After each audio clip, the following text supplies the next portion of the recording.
late September, so it's time to plant that garlic. Come join me in the chaos. Come join me in the chaos where the food forest thrives in the joy of growing. Our hearts come alive, embracing the... All right, this garlic's been hanging up in my basement for the last few months curing. And what that basically means is you want to lose some of that water. You want the garlic to be able to dry out so it doesn't rot. And when, after summer's over, you get temperatures that the garlic wants to thrive with anyway. And so you just kind of let it sit down there and dry out. I probably won't plant all this because this is a lot of garlic. And I also kind of want to mention how I do this because I've seen a lot of people do this a lot differently than I do. And I've tried doing it with just the garlic leaves, and it just doesn't work as well.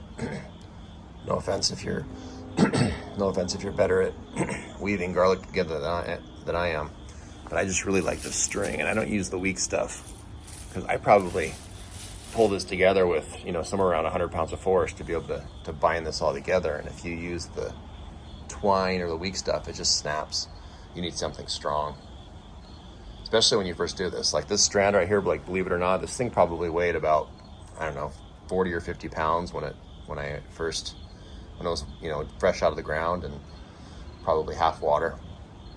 So it starts off pretty darn heavy. So you're going to want something really strong or it's not going to stay together, especially if you're going to try to do a contest to see how long you can make this thing. Because that's probably about, I don't know, 4 to 5 feet long. That is a lot of garlic. And so it's pretty heavy too. Like I would say it's probably about 25, 30 pounds still. But when I first did it, it was probably closer to 50 pounds. So this is what it looks like on the back.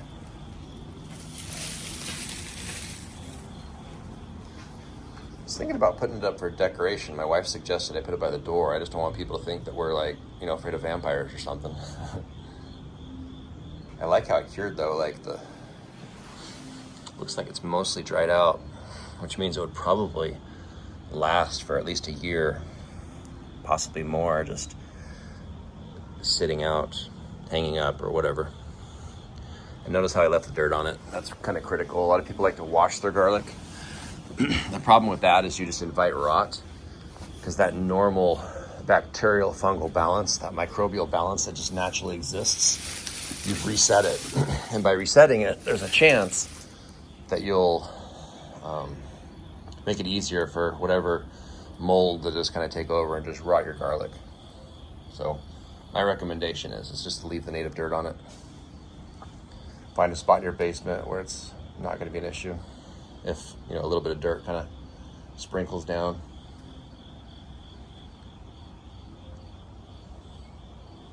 I'm a little OCD, so we vacuum out our basement, at least weekly, not more. But you can kind of tell the difference here with the hard neck and the soft neck garlic. So the soft necks are a lot whiter, like the kind you get from the grocery store.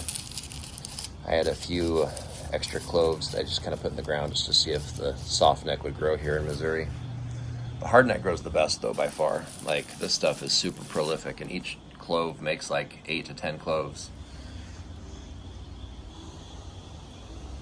Oh, and another trick that I didn't mention. So when you're planting garlic, yes, you can just snip these off, bust them open, separate the cloves, and just plant the cloves.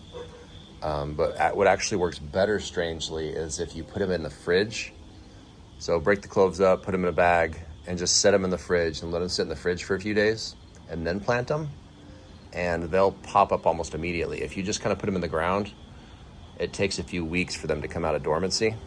But I found if you put them in the fridge for a few days first, they'll come out of dormancy like within days of putting them in the ground.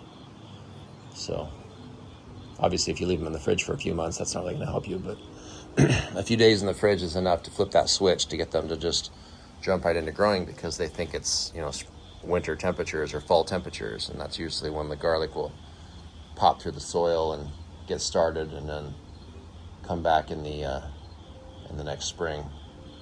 So it kind of gets 2 partial growing seasons, so to speak. If you've grown garlic before, you know what I'm talking about. I feel like I'm rambling now, so I don't really have much else to say about this. The procedure for this is pretty simple with the string. You basically just make a slip knot at the bottom, and then just put like, I'll put like 6 garlics across it, and then I'll just tightly just wrap the string around, 6 more garlics, wrap it tightly around, 6 more garlics, and I just keep doing that in circles. And you can kind of tell if you look at the back here, that's kind of how I did it. You just pull it real tight, and then it keeps everything from moving around. And obviously you don't have to do that, you can just use this, but it's just so weak.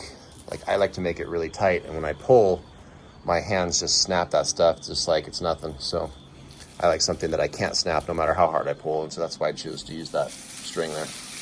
And it's shrunk a lot too. Like, it was really tight, but now that all the water's gone from this, there's a lot of slack in this string now. And it's crazy how much lighter this is. Like, when I first did this, I couldn't hold it out with one arm. It was too heavy. And now I can easily hold it out with one arm. So it's lost a lot of weight. All right, well, I hope that inspires you to plant garlic. It's such an easy thing to plant, and it's overpriced at the store, so you might as well just grow it for practically free.